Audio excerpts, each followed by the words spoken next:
ಪ್ರಧಾನಮಂತ್ರಿಗಳು ಕೂಡ ವಿಡಿಯೋ ಸಂದೇಶವನ್ನ ಹಾಕ್ತಾರೆ. ಕಠಿಣ ಕ್ರಮವನ್ನ ಕೈಗೊಳ್ತೀವಿ, ಫಾಸ್ಟ್ ಟ್ರ್ಯಾಕ್ ಕೋರ್ಟ್ಗಳ ಮುಖಾಂತರ ಈ ಕೇಸನ್ನ ಬೇಗ ಮುಗಿಸ್ತೀವಿ. ಅಂದ್ರೆ ಯಾರು ಹೊಣೆಗಾರರು ಅವರಿಗೆ ಕಠಿಣ ಕ್ರಮ ಆಗತ್ತೆ. ಜೊತೆಗೆ ವಿದ್ಯಾರ್ಥಿಗಳೇನು ನೀಟ್ ಮರುಪರೀಕ್ಷೆ ಇಟ್ಟಾಗ ಆತ್ಮಹತ್ಯೆ ಮಾಡಿಕೊಂಡಿದ್ರು ಅಂತವರ ಮನೆಗೆ ಪರಿಹಾರವನ್ನು ಕೂಡ ನೀಡಲಾಗುತ್ತೆ.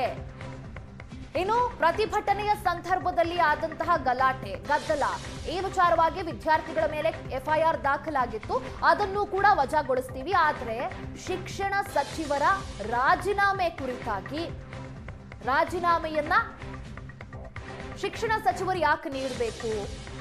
ಇಲ್ಲಿ ಪೇಪರ್ ಲೀಕ್ ಮಾಡಿರೋ ವಿಚಾರದಲ್ಲಿ ಪೇಪರ್ ಲೀಕ್ ಮಾಡಿರೋರಲ್ಲಿ ಯಾರ್ಯಾರು ಶಾಮೀಲಾಗಿದ್ದಾರೆ ಅವರನ್ನ ವಜಾಗೊಳಿಸಲಾಗಿತ್ತು. ಜೊತೆಗೆ ಇನ್ನು ಕಠಿಣ ಕಾನೂನನ್ನ ನಾವು ಜಾರಿಗೆ ತರ್ತೀವಿ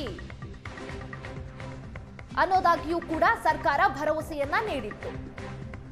ಇವತ್ತು ಮಧ್ಯಾಹ್ನ 3:30ಕ್ಕೆ ಒಂದು ಫೈನಲ್ ಹಂತದ ಮೀಟಿಂಗ್ ಕೂಡ ಇತ್ತು. ಆಗಲೂ ಕೂಡ ಸಿಜೆಪಿಯ ಧ್ಯೇಯ ಒಂದೇ ಆಗಿತ್ತು.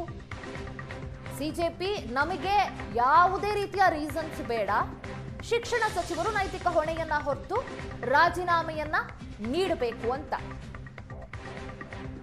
ಆದ್ರೆ ಕೇಂದ್ರ ಈ ಕಡೆ ಕಾರಣರಾದವ್ರು ಇವರು ಇಲ್ಲಿ ಸಿಸ್ಟಮ್ ಅನ್ನ ಸರಿ ಮಾಡ್ತೀವಿ, ಇಲ್ಲಿ ಬಿಗಿ ಬಂದೋಬಸ್ತನ್ನ ಮಾಡ್ತೀವಿ, ಶಿಕ್ಷಣ ಸಚಿವರದಕ್ಕೆ ರಾಜೀನಾಮೆ ಕೊಡುವ ಅವಶ್ಯಕತೆ ಇಲ್ಲ.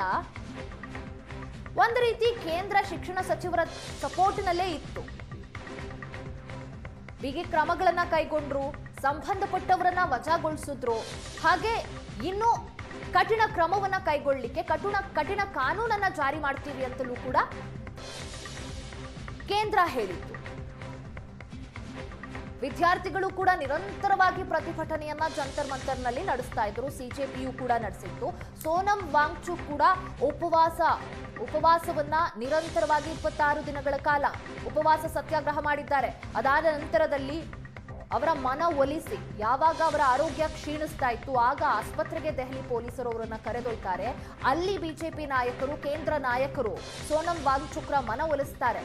ಈ ವಿಚಾರವಾಗಿ ನಿಮ್ಮ ಡಿಮಾಂಡ್ಸ್ ಏನಿದೆ ನಾವು ಅದನ್ನು ಪೂರ್ತಿ ಮಾಡ್ತೀವಿ ಅಂತ. ಬಟ್ ಪ್ರಧಾನರ ರಾಜೀನಾಮೆ ಇನ್ನೂ ಆಗಿರಲ್ಲ, ಅಷ್ಟೊತ್ತಿಗಾಗಲೇ ಸೋನಂ ವಾಂಗ್ಚುಕ್ ರವರು ಉಪವಾಸವನ್ನ ಕೈಬಿಟ್ಟಿರ್ತಾರೆ, ಅಲ್ಲಿಗೆ ಮೊಟಕುಗೊಳಿಸಿರ್ತಾರೆ.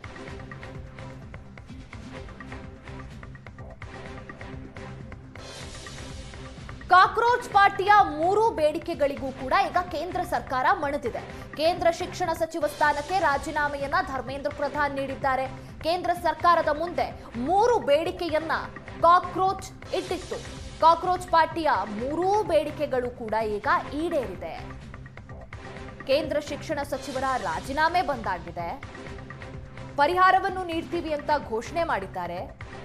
ನೀಟ್ ಅಕ್ರಮದಲ್ಲಿ ಯಾರ್ಯಾರು ಭಾಗಿಯಾಗಿದ್ರು ಅವರ ವಿರುದ್ಧವೂ ಕೂಡ ಕ್ರಮ ಆಗಿದೆ. ಮುಂದಿನ ದಿನಗಳಲ್ಲಿ ಈ ರೀತಿಯ ಅಕ್ರಮಗಳನ್ನ ತಡೆಗಟ್ಟಲಿಕ್ಕೆ ಕಠಿಣ ಕಾನೂನು ಕ್ರಮಕ್ಕೂ ಕೂಡ ಆದೇಶವನ್ನ ಮಾಡಿದ್ದಾರೆ. ಇನ್ನು ಉಳಿದಿದ್ದು ಒಂದೇ ಒಂದು ಬೇಡಿಕೆ, ಅದು ಶಿಕ್ಷಣ ಸಚಿವರ ರಾಜೀನಾಮೆ.